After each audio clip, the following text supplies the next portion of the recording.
Here is a short video on how to replace a steering servo on a TRX-4M. So you're going to need a couple things for this. You're going to need a 2mm hex drive and a 1.5mm hex drive. I'm using the Enduro kit today. You're also going to need a replacement servo. At Crawler World, we always replace the blue servos with nylon gears with metal gear servos, just because they've got a much better life expectancy. Unfortunately, these ones tend to go wrong quite quickly, so it's always worth buying one of these. So the issue with this one is when I turn the controller on and I plug the car in, unfortunately there is no steering, no throttle and reverse, but the gears in here are all stripped, unfortunately. So changes, it's relatively easy. You are going to have to remove a few cable ties, one here, and one up here. I've already done that just because it's a little bit fiddly. It's just quicker to do it off camera. So you will need a pair of scissors or sort of cutters or something like that. So the first thing we do is we get our 1.5mm hex drive.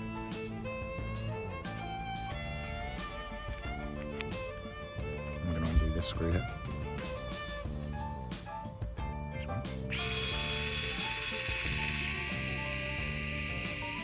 And that's come out. So what that does is that releases our steering link. So now that moves on its own. The next thing you're going to want to do is take out, with the same hex drive, this screw here.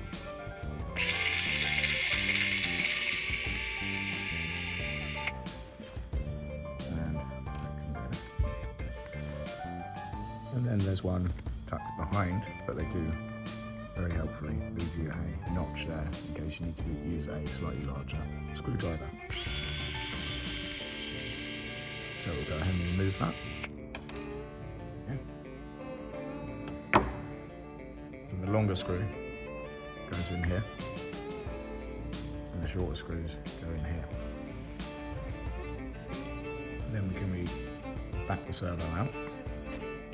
And this is important as well, noticing where the horn is.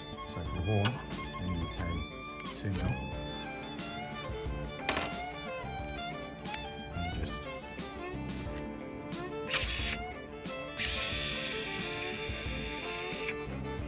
notice the servo horn went all the way around then, and it shouldn't do that. That shows you that the gears are knackered, unfortunately. Right, so that's the servo horn off. The servo horn has a very small screw. Very difficult to see. So, now we've done that, there are two additional screws we need to now remove, because unfortunately the wire for the battery tray goes underneath the battery tray. So we're going to use our 1.5mm again.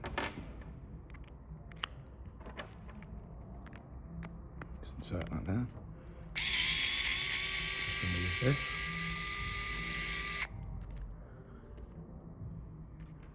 One.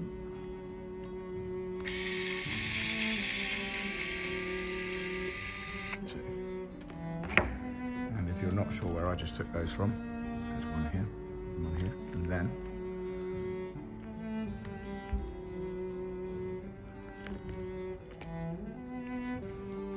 should just pull away. There you go. It's a little bit, it's like it's stuck down.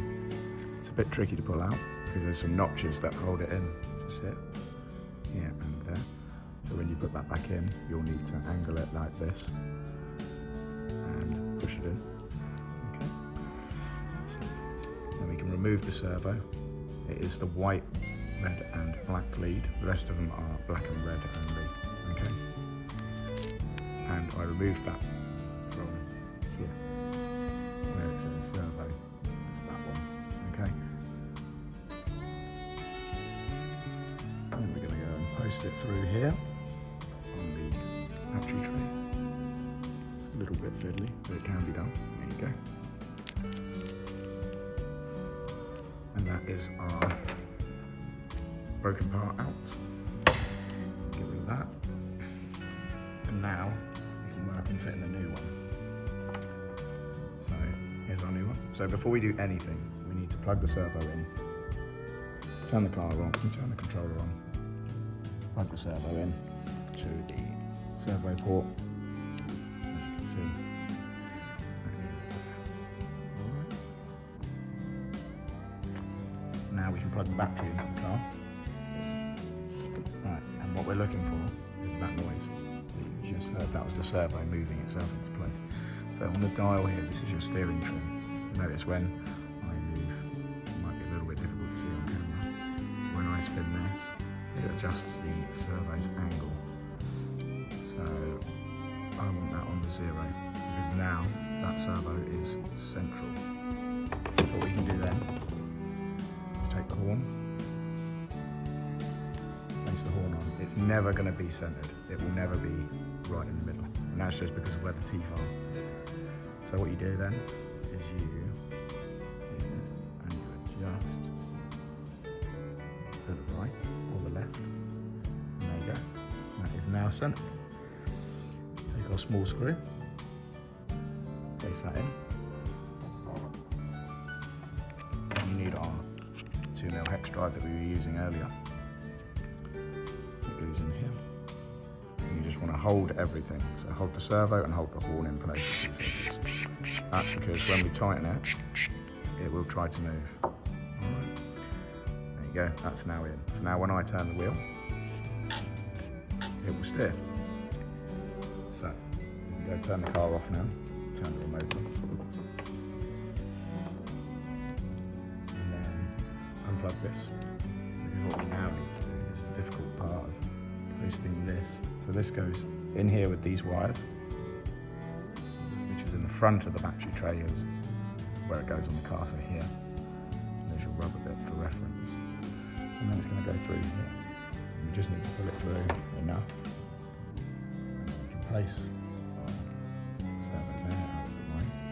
And now, the servo wire is tracked in with the battery tray where it should be. So we're going to get this.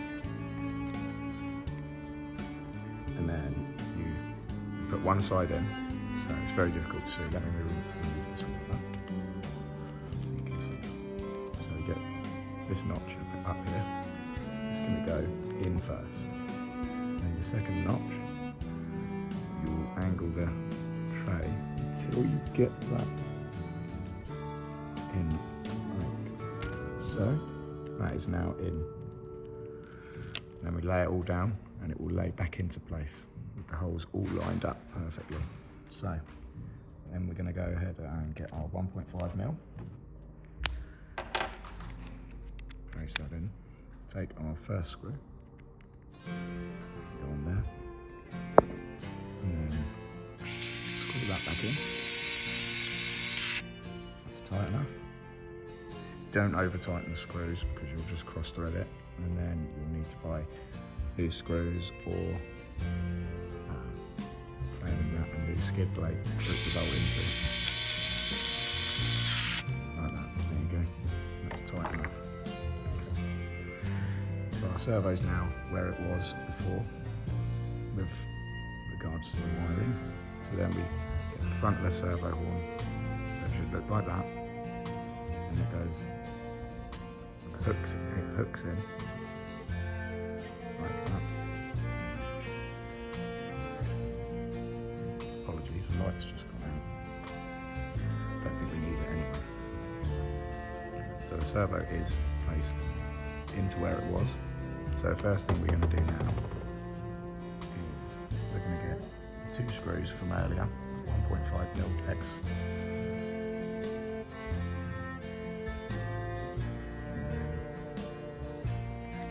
And carefully put that back into where it went.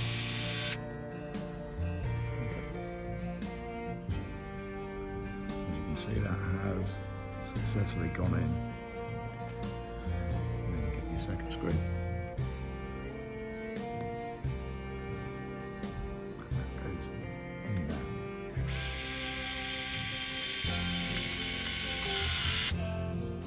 go.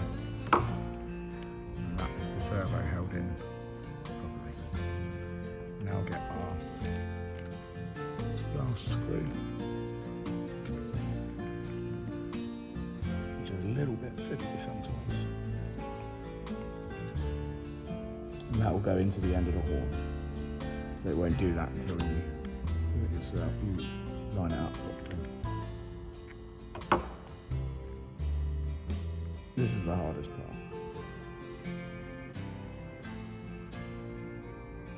Sometimes easier to do it by hand than putting a hex drive in there for that little bit.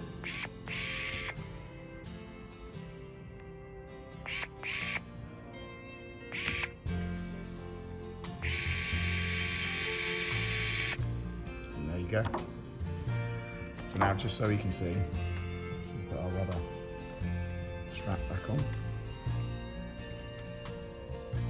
Okay, and then we'll place our battery in the tray, strap over, turn the controller on, and then we can plug our servo back into the servo port. So remember, it must go into the servo port, otherwise it won't work. Okay, so now when I plug the battery in, the lights will come on. The car will now steer again. The car drives perfectly. Brilliant, thanks very much for watching. If you'd like to see me build something else or change out another part, just leave a comment in below with the make, model and what you need looking at, and I'll see if I can get around to doing it for you.